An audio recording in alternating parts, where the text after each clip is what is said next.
teman-teman, sebelum kita bahas tentang itu semua, 2/3 isi Quran itu cerita. Saya ulangi, story. 2/3 Quran itu cerita. Cara Allah memberikan kepada kita nasihat itu bercerita. Bahkan dengan kisah yang singkat sampai kisah yang paling panjang. Itu ada semua. Al-Fil, gajah yang kalian hafal, alam tara kaifa fa'ala rabbuka, itu cerita short story gitu lah. Cerita singkat. Di situ Allah Subhanahu wa taala bercerita tentang tentara gajah yang kapan dia mau menghancurkan Ka'bah lewat perintah dari raja yang sombong bernama Abraha. Ingat, semua kezaliman pasti Allah tidak biarkan. Maka sudah jauh-jauh dari Yaman tentara gajah itu datang. Wa arsala alaihim tayran ababil. Allah utus burung ababil. Tarmihim bihijaratin min sijil, yang melemparkan batu dari neraka, min sijil, faja'alahum ka'asfim ma'kul. Allah jadikan mereka hancur lebur, terbinasakan. Maka Bapak Ibu yang dimuliakan Allah, 2/3 isi Quran itu cerita. Al-Baqarah diceritakan sapi betina, Ali Imran, keluarga Imran diceritakan, wanita, An-Nisa, Maidah. Tahu ceritanya kenapa namanya Al-Maidah? Hidangan. Karena kaumnya Nabi Isa berlebihan. Masa dia minta, ya wahai Isa, katakan kepada Tuhanmu agar menurunkan kepada kami hidangan dari langit. Al-Maidah. Al-An'am, hewan ternak. Al-A'raf, kisah seorang yang tergantung-gantung di atas bukit. Dia bisa melihat ke penduduk surga dan bisa melihat ke penduduk neraka. Dan nanti teman-teman di akhirat ketika kemudian ada orang sama timbangannya, kebaikannya dengan keburukannya ditimbang sama, maka kemudian dia akan ditaruh di bukit A'raf namanya. Disitulah dia gelisah. Yang temannya di surga, keluarganya di surga, narik dia ke surga dengan kedekatannya. Yang di neraka juga, itu yang ngajak saya dulu maksiat ya Allah. Na'udzubillah.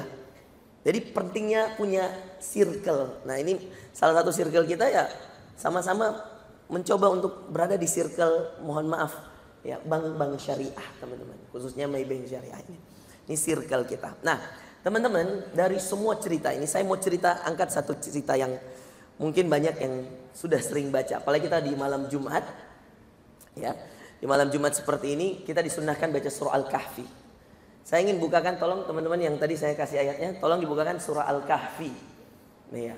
Yang tadi ada cerita tentang Nabi Musa dan Nabi Khidir alaihissalam. Nabi Musa ini nabi, teman-teman. Sambil kita menunggu tampilan di depan, Nabi Musa ini nabi. Dia rasul, dia punya Taurat. Dia ada suhuf, satu-satunya nabi, teman-teman. Nah ini ayatnya. Kita baca habis ini ya. Satu-satunya nabi, teman-teman, yang ada kitabnya, ada lembarannya. Lembarannya suhufi Ibrahim wa Musa. Dia punya kitab, dia punya lembaran. Nabi lain ada lembaran, nggak ada kitab. Ibrahim contohnya, dia punya lembaran, tapi nggak punya kitab. Nabi Daud punya kitab Az-Zabur, tapi nggak punya lembaran. Musa satu-satunya. Kemudian diantara kelebihan Nabi Musa, satu-satunya nabi yang Allah berbicara langsung di bumi, Musa alaihissalam. Kalimullah. Makanya dinamakan nabi yang kalimullah. Nah, ya, berbicara langsung dengan Allah di buminya. Nah teman-teman, ada kisah menarik dalam Al-Kahfi yang kita diperintahkan baca setiap malam Jumat atau pada hari Jumatnya. Nah tadi azan maghrib tadi itu kita sudah masuk hari Jumat teman-teman. Ini kita hari Jumat. Jadi teman-teman nanti bisa mulai memplan ya, kapan baca Al-Kahfinya. Besokkah, pagi habis subuh. Yang jelas jangan lewat azan maghrib. Kenapa? Karena kalau sudah azan maghrib sudah berganti hari. Apa keutamaan membaca Al-Kahfi Ustadz? Keutamanya Anda akan diberikan cahaya oleh Allah sampai datang, kata Nabi SAW, sampai datang Jumat setelahnya. Jadi orang yang membaca Al-Kahfi pada malam Jumat, kata Rasulullah SAW, dan pada hari Jumat atau pada hari Jumat, maka Allah berikan cahaya sampai datang Jumat selanjutnya. Sekarang kita lihat teman-teman ayatnya. Dalam kisah Musa dan Khidir diceritakan, fantalaqa, mereka berjalan. Ini kisah ketiga. Kisah pertama kapal, ini saya fokus pada kisah ketiga karena kita berbicara tentang harta. Kisah pertama, Musa datang ke Khidir lalu mengatakan, saya mau ikut belajar sama kamu karena dia dapat wahyu dari Allah untuk belajar dari seorang yang bernama Khidir. Khidir ini nabi yang tidak ada Tauratnya, tidak ada lembarannya, tidak pernah bicara sama Allah di bumi. Dia lebih rendah, tapi Musa diajar Allah dalam surah Al-Kahfi. agar kita mau mendengar kepada siapa saja. Bahkan kepada orang yang lebih rendah di bawah kita. Kita belajar dari siapa saja. Pelajaran utama dari Nabi Musa belajar ke Nabi Khidir adalah jangan pernah merasa penuh gelasmu ketika ingin mendapatkan ilmu. Karena gelas yang penuh tidak akan pernah diisi dengan ilmu apapun, teman-teman. Walaupun kita tahu apapun, tetaplah mendengar karena selalu ada ilmu baru. Itulah yang diperintahkan Musa kepada Khidir alaihissalam. Kisah pertama, kapal yang dihancurkan. Ini kisah ketiga ya. Kisah pertama, kapal yang dihancurkan. Kenapa kapal dihancurkan? Karena ternyata Musa nggak sabar. Kenapa kamu hancurkan kapal? Kamu zalim. Nah, syaratnya kata Khidir, bukankah saya sudah mengatakan, alam aqul lak innaka lan tastati'a ma'iya sabra. Wahai Musa, bukankah dari awal saya udah bilang. Ini cerita Quran ya teman-teman, saya terjemahin aja langsung. Saya udah bilang, wahai Musa, kamu nggak bisa sabar ikut sama saya. Kemudian Musa minta maaf, saya minta maaf. Fangtolaqah, jalan lagi. Yang kedua lebih dahsyat, dia bunuh anak kecil, teman-teman. Iya. Kemudian Musa mengatakan, kenapa kamu bunuh anak kecil? Iya. Anak ini, anak yang masih kecil belum ada dosanya, kenapa kamu bunuh? Kata Khidir, kenapa kamu bertanya wahai Musa? Bukankah tadi saya sudah bilang syaratnya jangan bertanya, sabar. Musa minta maaf. Ini kisah ketiga, fangtolaqah. Ya, saya baca ayatnya. Fangtalaqa. Lalu keduanya berjalan, Musa dan Khidir. Hatta idza ataya ahla qaryatin istata'ama ahlaha fa'abau. Hingga tatkala keduanya sampai kepada suatu negeri. Mereka jalan nih, ketemu suatu negeri, teman-teman, satu tempat. Kemudian mereka minta dijamu kepada penduduk negeri itu. Jadi Musa heran. Kenapa kemudian Khidir alaihissalam meminta dijamu untuk pada penduduk negeri itu? Ada apa ini? Ada apa di negeri itu? Sampai Khidir alaihissalam bela-belain datang ke negeri itu. Lihat lanjutan ayatnya. فَأَبَوْا أَنْ يُضَيِّفُوهُمَا فَوَجَدَا فِيهَا جِدَارًا يُرِيدُ أَنْ يَنْقَضَّ فَأَقَامَهُ. Ternyata ada yang spesial di sana. Dijamu oleh penduduk, tetapi penduduk negeri itu tidak mau menjamu mereka. Kemudian keduanya mendapatkan dalam negeri itu dinding rumah yang mau roboh. Ada rumah udah mau hancur, teman-teman. Kemudian maka Khidir alaihissalam fa'aqamah. Khidir menegakkan dinding itu. Dia perbaiki rumah itu. Rumah yang udah mau roboh, teman-teman, diperbaiki oleh Khidir. Diperbaiki atapnya, diperbaiki pondasinya. Lalu apa yang terjadi? Musa berkata, iya, qal law syi'ta lattakhadta alaihi ajra. Musa berkata, kalau kamu mau wahai Khidir, mestinya kamu ngambil upah kepada orang yang ada dalam tempat itu. Tahu teman-teman, apa hikmah dari kisah ini? Perhatikan. Saya cerita dulu, hikmah kisah pertama, kenapa Nabi Musa menghancurkan kapal. Ternyata setelah kemudian Khidir, kenapa Nabi Khidir menghancurkan kapal? Dan Musa kemudian heran, kenapa kamu hancurkan kapal? Kamu rusak kapal orang, wahai Khidir.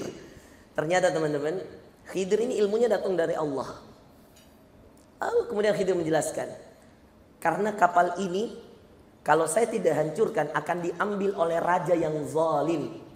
Raja itu memberi pengumuman bahwa ambil semua kapal yang masih bagus, akan kita jadikan kapal-kapal untuk mengirimkan dagangan-dagangan kita. Dihancurkan sedikit oleh Khidir supaya kapal ini tidak jadi diambil. Kenapa? Karena ada bolongnya. Sedangkan kapal ini milik orang yang miskin. Makanya Khidir, lalu Musa mengangguk-ngangguk kepala. Datang kisah kedua. Kenapa kamu bunuh anak kecil itu? Kata Allah dalam Al-Quran. Ini kita tidak tampilkan karena kita fokusnya di yang ketiga, teman-teman. Tapi saya jelaskan ya, nanti bisa dibuka Al-Kahfi, dibaca sendiri. Kata Musa, kenapa kamu bunuh anak kecil? Kata Khidir, Allah memberikan ilmu kepada saya bahwa anak kecil ini nanti ketika dia dewasa dia durhaka pada orang tuanya. Dan ketika dia durhaka pada orang tuanya, dia bisa membunuh orang tuanya. Maka saya dapatkan wahyu dari Allah untuk membunuh anak kecil ini karena orang tuanya orang tua yang soleh. Agar supaya kalau dia meninggal di waktu kecil, Allah pertemukan dengan orang tuanya di surga. Jadi belum sempat dia balik, dibunuh. Untuk kemudian dipertemukan dengan orang tuanya yang saleh di surga. Dan anak yang mati tadi, meninggal tadi, diganti oleh Allah dengan anak yang saleh. Karena orang tua saleh. Apa hikmah kisah kedua? Hikmah kisah kedua, Bapak Ibu kalau ibu yang ngaji, Bapak Ibu kalau mohon maaf, Bapak Ibu taat, rajin sholat, mohon maaf Pak, jangan dikira untuk diri. Sholatnya Bapak, ngajinya Ibu, sedekahnya Bapak, itu berpengaruh pada anak. Salah satu teman saya punya pesantren di Bogor. Anaknya penghafal Quran. Subhanallah, ini kisah nyata demi Allah teman-teman. Saya punya pesantren di Ciputat, di Jakarta Selatan. Dan punya pesantren di Makassar. Tahfidzul Quran, semuanya tahfidzul Quran.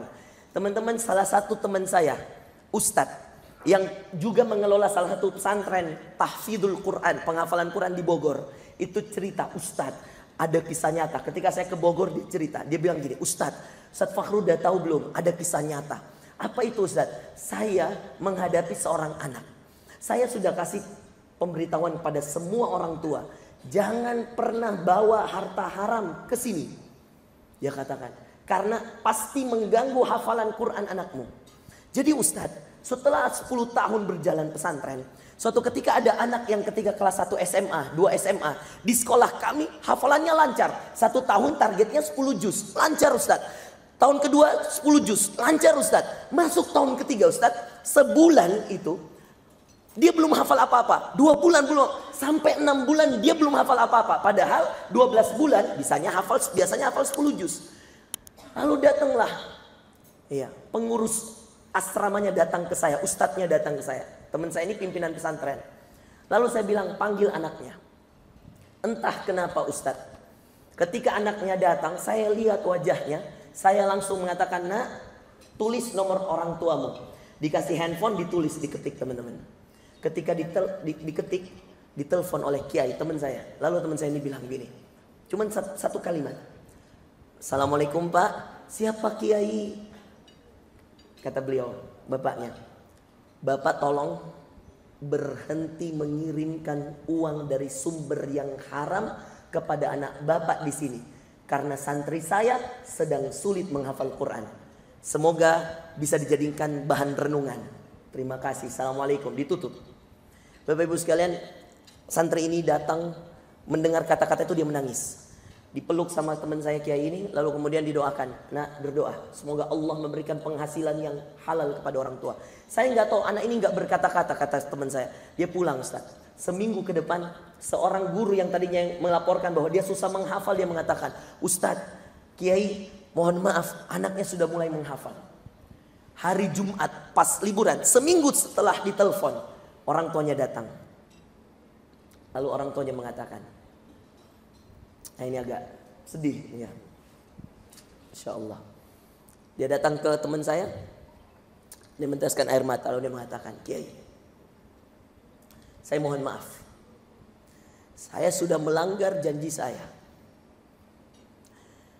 Saya mengirimkan semua uang biaya pesantren ke anak saya sejak awal tahun kemarin.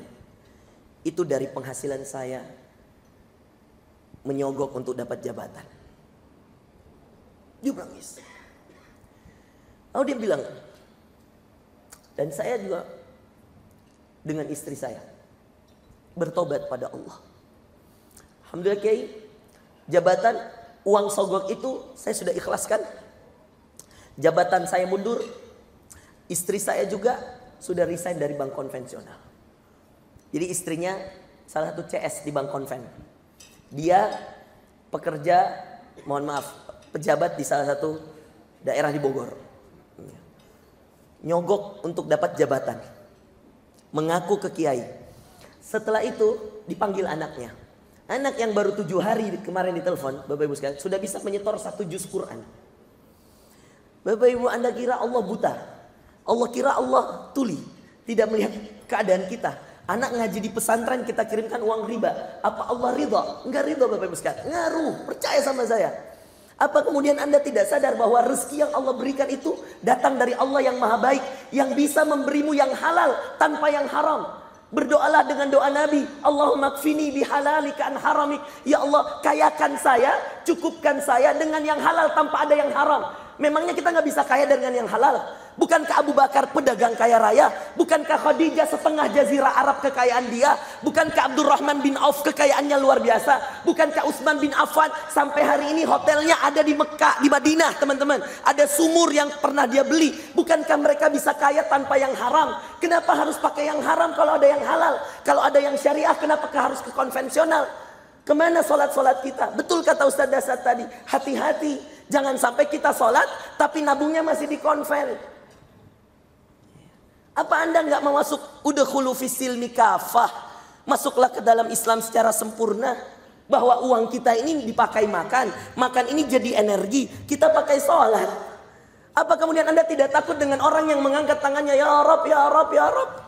Kemudian Nabi lewat lalu mengatakan, kasih tahu dia gimana Allah mau menerima doanya. Wa mashrabuhu haram, wa ma'kaluhu haram, wa ghudhiya bil haram. Kata Nabi, bagaimana Allah mau menjawab doanya?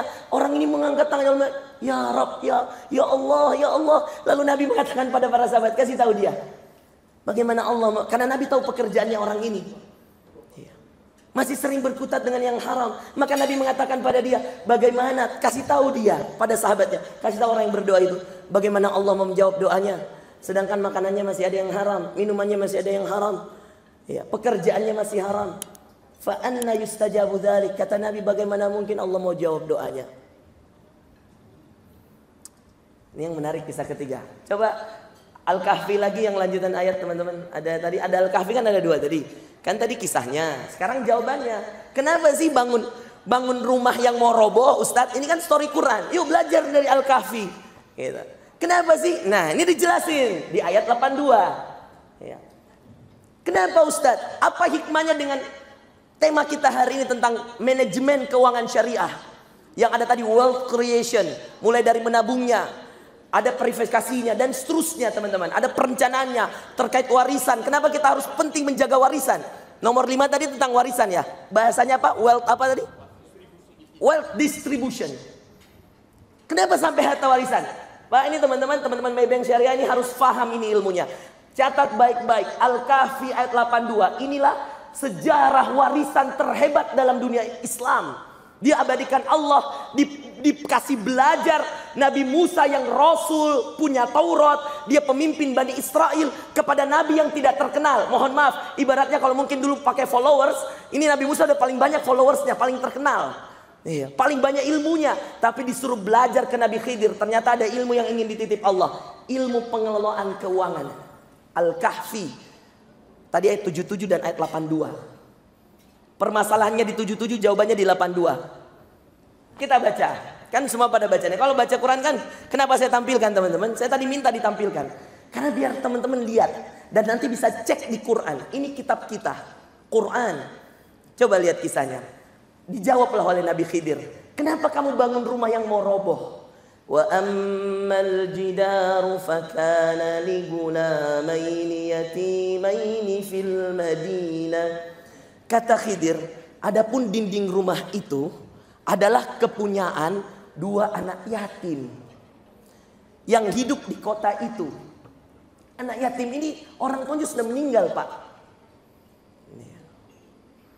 Oke, lanjut. Wa kana tahtahu kanzun lahuma wa kana abuhuma salihah. Nih, lihat, salihah. Dan ternyata di bawah rumah itu dan di bawahnya ada harta benda simpanan bagi mereka berdua dari orang tuanya. Sedangkan ayahnya, coba lihat Bapak Ibu, sedangkan ayahnya, kenapa ditulis ayahnya di sini? Kata para ahli tafsir, karena ayah itu representasi rezeki, nafkah. Makanya ada ayat ar-rijalu qawwamuna 'alan nisa. Laki-laki itu dia bertanggung jawab atas nafkah istri dan anak-anaknya. Makanya ayahnya, rezekinya ini adalah ayahnya adalah seorang yang saleh. Jadi kalau orang saleh nyari rezekinya yang halal. Coba lanjut. Maka Tuhanmu, kata Nabi Khidir, wahai Musa, diceramahi betul Nabi Musa ini. Habis Nabi Musa diceramahin sama Nabi Khidir alaihissalam. Dan lihat, maka Tuhanmu menghendaki. Fa'arada rabbuka an yablugha ashuddahuma wa yastakhrija kanzahuma rahmatan min rabbik. Maka Tuhanmu wahai Musa menghendaki agar supaya mereka sampai kepada kedewasaan dan mengeluarkan simpanannya itu sebagai rahmat dari Allah. Wa ma fa'altuhu an amri. Disinilah Nabi Khidir bilang, sudahlah, kita tidak bisa jalan lagi sama-sama. Dan bukanlah aku yang melakukannya itu menurut kemauanku sendiri, tetapi apa yang saya lakukan, menghancurkan kapal, membunuh anak, dan memperbaiki ini, itu semua perintah dari Allah. Makanya dia tegaskan, wa ma fa'altuhu an amri. Saya tidak melakukan ini karena kemauan saya, tapi perintah Allah.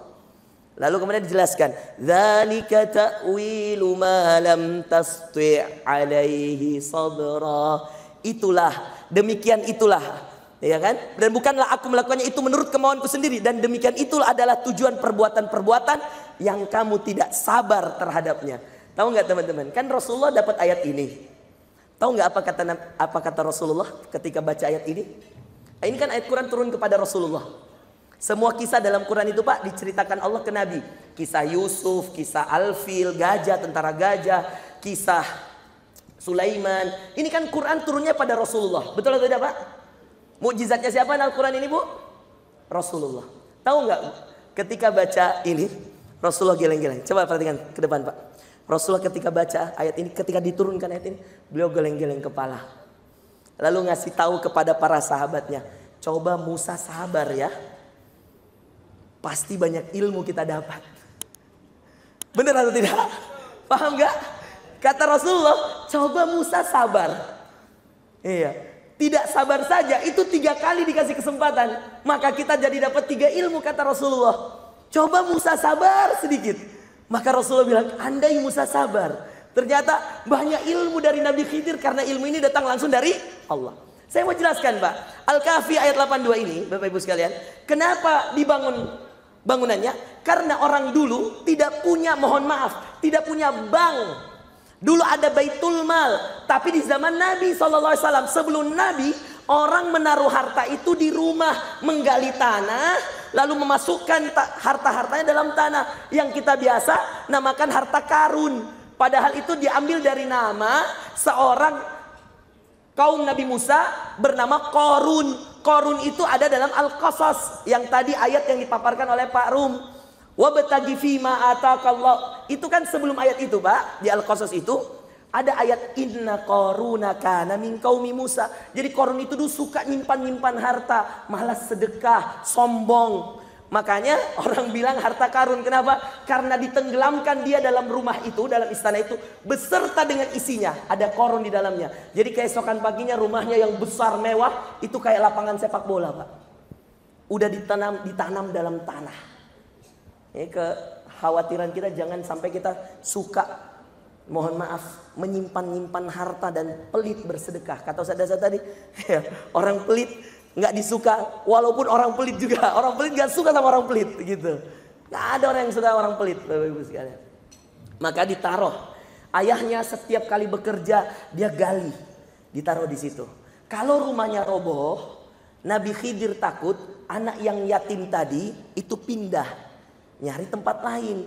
Dan dia tidak tahu bahwa, karena dia masih kecil, bahwa orang dulu kalau dia mau simpan harta buat anaknya, itu nanam di dalam tanah.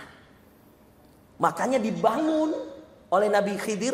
Musa heran, kenapa kamu gak minta upah? Capek bangun rumah itu. Nah, udah, ini perpisahan kita. Bapak Ibu yang dimuliakan Allah, izin saya menutup dengan begini. Nanti sisanya tanya jawab ya Pak ya. Saya ingin mengatakan begini. Kalau Anda cari uang berkah, rezeki yang halal, terus Anda, mohon maaf, Anda simpan ya, pada tempat yang tidak baik, Anda gunakan pada tempat yang tidak baik, maka apakah tidak merasa sia-sia pengorbanan kita cari nafkah? Yang kedua Bapak Ibu sekalian, kalau kemudian kita cari nafkah, kemudian kita tidak niatkan untuk anak-anak kita, maka adakah harta yang lebih berkah yang bisa kita pakai? Sebenarnya kita ini cari nafkah untuk apa sih Pak? Mohon maaf Pak, kalau untuk hidup, Anda dengan, mohon maaf, Anda dengan uang 100 juta bisa hidup berapa bulan Pak? Iya, tapi Pak mohon maaf, untuk anak Kita perlu investasi. Bahkan bayangkan ayah yang tadi yang diceritakan itu keluar cari nafkah. Maka pertanyakan pada diri Anda keluar cari nafkah untuk siapa? Kalau untuk memperkaya diri, berhenti cari nafkahnya, Pak. Tapi demi Allah, kalau niatnya untuk membahagiakan keluarga, memberikan mereka fasilitas yang nyaman, membuat mereka hidup dengan nyaman, membuat mereka, maka kerjakan. Pasti Allah tolong, pasti Allah tolong. Banyak orang yang cari nafkah, mohon maaf, misinya salah. Karena dia ingin memperkaya diri. Maka ini yang tidak disuka oleh Allah. Innallaha la yuhibbu kulla mukhtalin fakhur. Allah gak suka orang yang memperkaya diri dan berbangga-bangga dengan kekayaannya. Korun ditenggelamkan karena berbangga-bangga dengan kekayaan. Maka kita jadi pejuang nafkah untuk apa? Untuk investasi jangka panjang.